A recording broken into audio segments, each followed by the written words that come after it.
How are you all?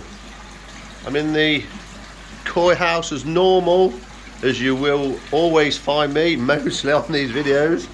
And everything is going bloody marvellous. It's the 1st of September already, I know. What is going off? My last video, bit of a dramatic headliner. Is it the end? It's over. Well, summer is definitely over.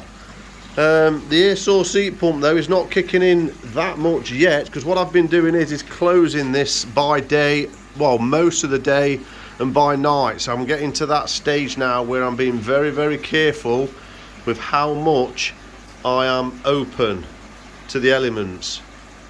So yes, I've literally come in here today. It's 1 o'clock when I came in, and the sun is not out that much today on this Sunday the 1st of September, but it's quite mild. I've had a bit of rain in the night, and the temperature in here on this pond is 24 degrees, and in this greenhouse altogether on this here it's 22 at the moment. So yeah, it's retaining temperature in here. So on this one, actually this one's saying it's high. If I can get in there, look, that one's saying it's 25, 26, 27. I don't know how accurate that is, but anyway, if we want to take it between the two, but I'm holding 24 still, and I've been holding that I think since May. I've had a look at some of my records before I come in here, because I've noticed that the Saki growth, I've just put another load in there yesterday or last night, and I've now got that left. That is probably about a kilo in there now, but I've probably got a kilo in there, so let's say 2 kilo. That's a 15 kilo bag, so I've fed about 13 kilo. In fact, they've had some, they've probably had a kilo, so I fed about 12 kilo of Saki growth for May, June, July, August, in 4 months. So that's about 3 kilo a month that's been going in there, which is not a massive amount, but it has been pushing my filters. That much so, I upped it about a week or so ago, so I thought, right, let's try and maximise the end of August now, going into September, and try and push that feed up. And in doing so, I've kicked on the ammonia a bit. No, I have not the ammonia. The ammonia was about the same, about 0.15, so about, I'd say about 0.2, and it's the nitrite. It's the nitrite I've kicked off again, and in pushing it, so I've got nitrite sniffing around 0.25, 0.5. So what I did, I had some salt left. I had about, I can't remember how many kilos, but I had a sack of it. So anyway, I thought, right, going in. That's why I've got a bit more DOCs in there. So salt has gone in here just to hopefully, so I can keep maintaining that feed level. What I did do though, on here I'm feeding 12 times a day, about every 2 hours, and then it's dropping the small amount in. I upped it to 2 on a few feeds, on more feeds a few weeks ago, and then I upped it on more feeds again a week ago. But what I did was I staggered it back a little bit. So instead of it being set on feed setting amount volume 2, I put it back to 1, and then so less, I've dropped it back a little bit. I weren't seeing loads of uneaten food or anything, but it spiked the nitrite. So I'm still happy with the growth of the fish, and that's the main thing. So yeah, so on that note, I've pushed it. And if you're pushing it, I spoke about this on a couple of videos, especially one about two videos back or 3 videos back. If you're keeping up in the feed, the bacteria's got to grow with it. The bacteria is simply not there. If there's no food source for it, it's not like waiting for it to shoot up and then consume it, keeping your nitrites to 0 or your ammonia to 0. It just don't work like that. It grows with the food. So every time you start increasing food, the chances are you're going to get your nitrite levels going a bit and your ammonia. So, but it's just learning what level of it. I know people say 0, on these test kits that we have, you've got to have 0 all the time. Well, I agree to some degree, but if you're growing, it's not like, say, this isn't, if you want, a normal pond. This is a growing environment, if you like, a bit like what some koi farms are doing when they're growing on koi. That's what I'm doing in this pond. This pond I'm not, and the pond, certainly my main pond, I'm not. I'm only feeding that 3 times a day, but it will be like quite a scoop like this. In fact, it's 25. It's a protein powder scoop, which I think is 25 grams, but obviously that's powder. But it is quite a big scoop. It's a round like that, and it's about so deep. And I scoop that and I throw it in. I definitely do it about 9 o'clock at night, and then I normally do it 11 o'clock in the morning, because that's when my skimmer goes off. But I didn't do it this morning because I wasn't about, and I've not done it this afternoon. So today they haven't had a feed in that main pond, but they will tonight and this afternoon probably. But this one is going in 12 times a day, 2 hours a day on that feeder. And I'm over the moon with the development of these koi. I've got to admit, I'm really, really happy. I've cheated, guys, because Ricky got me going at Koi Wholesale. If you've not seen Ricky's videos, head over to Koi Sale on TikTok or YouTube or Facebook and go and have a look, see what he's doing. Because I've got one of the Sakai I'm keep harping on about. There, look at that. Look at the body on it. Can't believe it. So anyway, Ricky did a video of the Sakai, what did he call them? Can't remember what batch he's got. But anyway, he's got a video on a batch, and he got them up. And I seen a couple of Tancho Sankis in there actually. He didn't really feature them, but it got me thinking, because these are all coming up. Once I've pushed that growing, once this temperature starts tailing off a bit, and I'm tailing down with the growth food, I'm hoping to get 6 months out of growth in here. But once it starts tailoring down, that's the end of my growing season. So like what they do in Japan in October, you start harvesting the koi out of the mud ponds and bringing them indoors. Well, what I'm going to be doing is bringing a lot of them out to have a look at them and measure them, because I've put 5-6 months of effort in there. I want to see what the progress is and see, because I've pushed the filters as much as I possibly can. But on learning on what I've learned this summer, I might be able to push them more next year, because my filters will be even more mature. This is really only a full season of pushing it with this system. So it's only had 1 season. Before that, it was pretty much a new system. So it's obviously going to mature and mature and mature, and hopefully I can retain more bacteria and keep the food ticking in over the autumn and winter, and then keep that population going so it don't die off too much. And then next spring, hopefully maximise it sooner, if that makes sense. Hit that peak sooner. But anyway, this is where it's catch-22. If I wasn't testing ammonia and nitrite, these koi would not be showing me any symptoms of being affected by any toxicity in the water, i.e. flashing or nothing like that. Nothing at all. They're just doing their thing, and the little shoal, that's what they do. The water's got a bit of a tinge now because I'm hitting that peak. I'm getting more DOCs, but I've got some salt in there, because I noticed as well that I was getting quite a bit more algae on the wall, which is not a bad thing. But so I'm pretty sure the salt will just be keeping that knocked a little bit. So if we look at the Cactoile, pH is 7.2. The salt, this is reading at 0.23, but on my little test pen it was reading at 0.28. So I'm probably just under, I'm probably about in between, let's say about 0.25, 0.25%.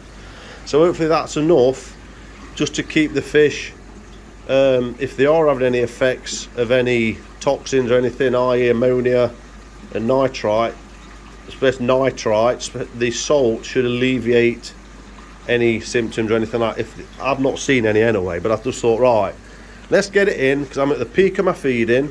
get the salt in, and I'm going to let it work its way out the system over winter, and it will be hopefully a bit of benefit to them starting now into the colder months. That's a method in my madness, but it's mainly there because of this nitrite spike that I'm seeing. But yes, I've cheated. I've had my net in the pond. I'm sorry, about 10 minutes ago I couldn't resist because of Ricky. It's Ricky's fault. Ricky, it's your fault, mate. You got me going on this, on the Sakai, because I keep poking in there, not poking in there, but looking in, look like I am now, and I keep seeing the body on it. I mean, all of them, to be fair. I mean, look at them. Look at that Tamasaba. That shower, that Tamora shower there, that's really put some body on. Now, what I'm more pleased about than anything is not so much, wow, it's now 60 centimetres or 40, whatever. It's the body. It's the bodies on them. Now, this Sankey was probably, this Shintaro Sankey is probably one of my skinniest fish. It's definitely got to be a male because of its body. And its body's not really puffed out that much width or anything like that, but it's definitely got more better, looks like got more structure to it, more shape. So yeah, that one, let me zoom in while I'm talking a minute. That one I had out because that was only 20. I've looked at the back of the card, the Sakai card, and when I got it, I went to the Battle of the Breeders, and no, that's wrong. That's the Shiro. I've just got my details wrong.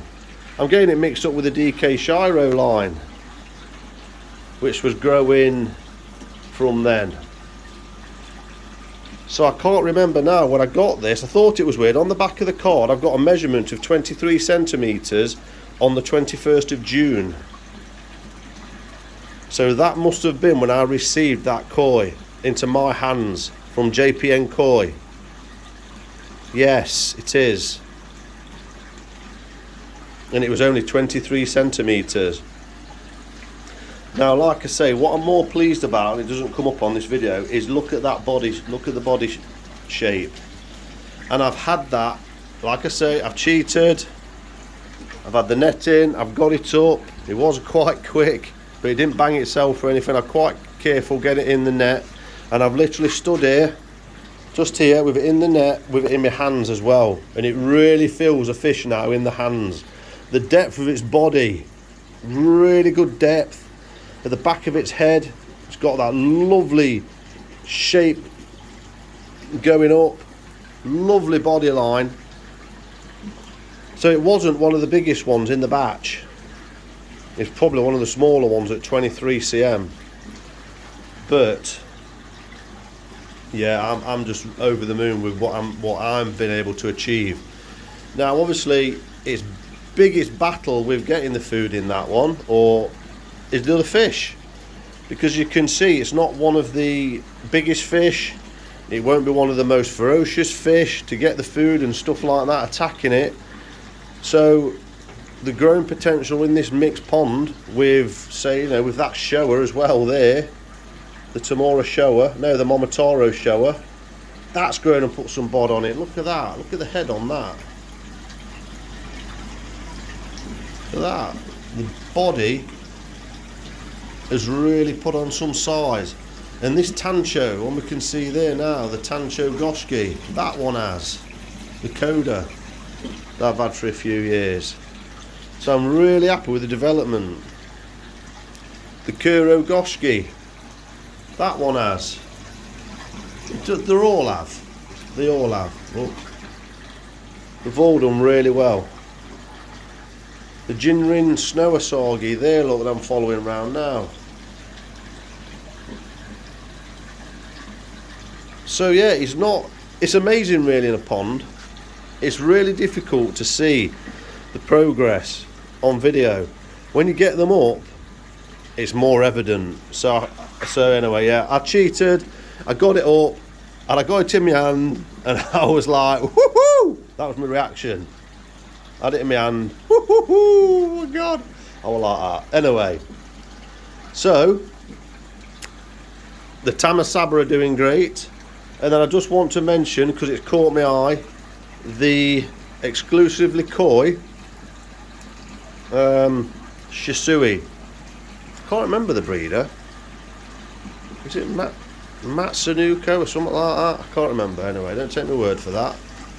But where is it? There. So that was quite pencil-like when I got it.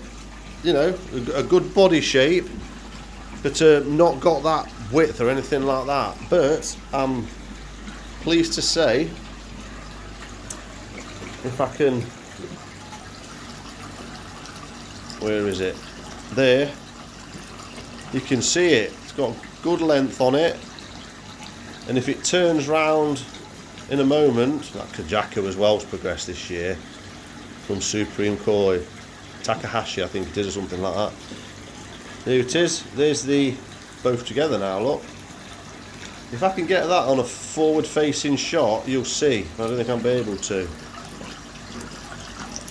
There you go, it's not a bad shot there at the back end. It's going to turn back to the left, I think. But it's a lovely koi, that one.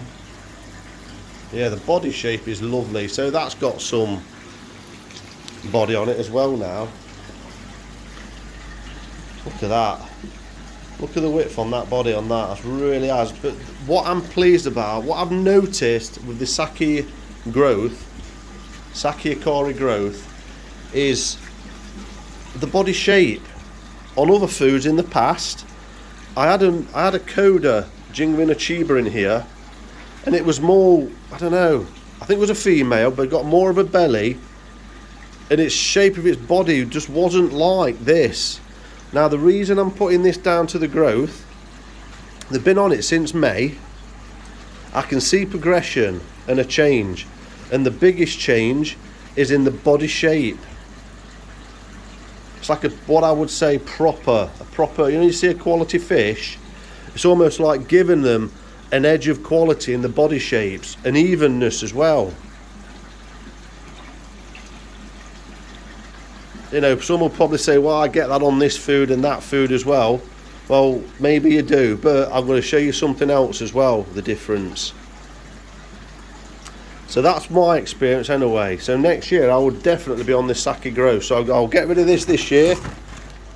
Then they're going on the balance. I've got some balance in there, probably about 5 kilo. Hopefully that will get me through autumn and winter. But if not, I'll buy some more. So concluding this one, over the moon with these, in a couple of months' time, September, October, will be the video. So I've got a few videos yet till I get there. Hopefully got a bit more growing to do. And that'll be happy days. So, something else I've noticed. Sorry, I'm digressing. My brain's just got me something else. The Benny.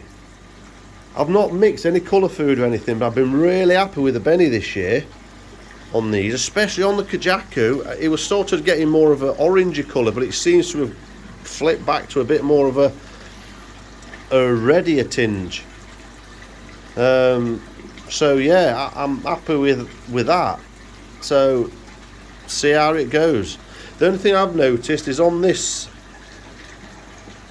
Kohaku in there, on this side, I've noticed a white patch developing, and I thought it might have been a knock, which knocked itself on something, but I'm not so sure. It might be the Benny failing. Can't quite see. I don't really want to get the net in there, and it looks like it's just the Benny that's receded on this side. Look, can you see it there on the gill plate? Looks a bit abnormal, like a white circle there, look, on the left. So yeah, that's the koi. I got that with this setup. Oh, and the only other thing, guys, before I conclude on something else about the food, the Saki growth, I've got another fish in here now. So the Tancho, that one, I cleaned the scales. That one's reacting well. Look, it's not as aggressive now on that side. It's fading back. The plates, the scales on that one, that Matsuba, since I've had it in, are now about healed. Look at the top of its head. Really about healed now. Look at the scales. The bat filled in. Absolutely amazing. Now I know for a fact I would not have achieved the same with that in my pond outside. My pond is 16 degrees now out there. so the temperatures are going.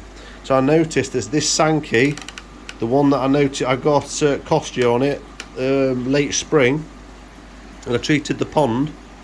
I noticed it got 2 round circles, 3 on its head in fact, and I've been, you know, look, I treated it, topical treatment on it in the pond a couple of months ago, and then it's just not been progressing as well as I'd like. So I thought, right, I've got to do something about that, because if I leave it in that pond up there, it won't recover. There's no chance it'll recover at those temperatures. Okay, so I bought it in and it's done well. So not gonna, people aren't going to like me hear this, but I'm going to tell you anyway.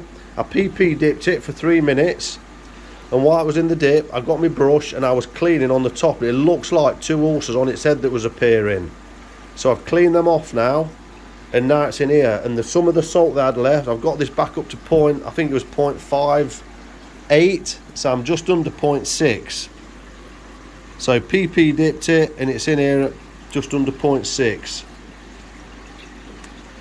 So hopefully that will recover now in here, and then all the fish in that pond now are tip top. So there's no fishing out there like I did last year going into winter with any minor nicks on them or anything like that, because fungus will just grow on that and just make the situation worse. Now this Tamora shower, the one that looked like death's door, look at the condition of that now. Look at the Shiroji. It's a lovely white. Now the only thing I've noticed on that left hand side, that split bloody fin that was quite deep, it's definitely healing because it's webbing deep down, but I just noticed it opened up again. So anyway, there's a bit more salt in here now, so hopefully, see if you can see it. You can't really see it. And then on the other side of the fin there's just a bit of a jagged edge. So, but I got this out a couple of months ago and I trimmed a lot of the rotten softy bits at the edge of the fins. The tail is looking super now. That was all soft at the edges, so you've got to cut it out the fin. So I might have a little bit might have crept in onto the other fin, so I might have to get that out and trim that off. I'll see. But anyway, right, Saki Akari growth. This hasn't been cleaned out for a week. The sculpted layers mesh jobby is doing fantastic, really happy with that. This 20 grade does not block too quick for me, does a great job, over the moon with it. So while I'm on the subject, let's just get that out. Disturb the, I always put that coffee one in because it disturbs it a bit while I pull this out, because that'll catch any, all that shit look that I've just disturbed. Yeah, really over the moon with that. So off video, I'm going to clean the filter out. I'm not going to show you how to do that, it's just spraying the brushes down and all that. What I do want to show you is this. Look at the muck in there. This is a week's worth, by the way. Really, I haven't been thinking of doing it twice a week now. Why I should be really doing this twice a week. Now I've got, you know, that amount of food going in, I should really be doing more maintenance on this, which means more water changes, diluting any crap in the pond and things like that. But I've not been doing, I've been sticking to once a week and just leaving the system to do its thing. But the muck, see the muck? Very fine. This is where it comes in here into the Easy Pod, and you can see it's circulating around, look, and it hits this edge.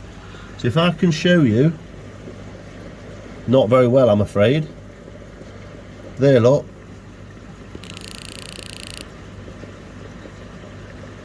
The muck is quite fine. Okay, the muck is quite fine. And what I find as well with Saki growth is it doesn't stink. It doesn't stink. You know, sometimes some foods you get a whiff when you clean the filter out. Don't with this. So yeah, that's another reason why this food is considered one of the best, if not the best. People will say the best because it's got the Ikari germ in there, which no other foods have. So yeah, I'm really like the stuff. Now my other filter at the top, I've been putting silkworm larvae in it. Them look like red crusty bugs. and this other food, a sinking pellet, when I spray the hoses down on that one, I get a slight whiff out the filter of, you know, pooey. Like a, you know, you get a smell. I'm not saying it's an off smell, but it's not like this. I don't get any smell with this. But I have with other foods in the past. When you disturb it. Woo, sun's coming out, beautiful. So, I'm going to be quick to clean that out, drop it. That's going to get cleaned out now. Everything's doing great. Temperature's evened out naturally to 24. Look, it was 23.9 when I come in, it's now 24. So yeah, beautiful. And then let's just pop us head in this moving bed. Moving bed is doing well.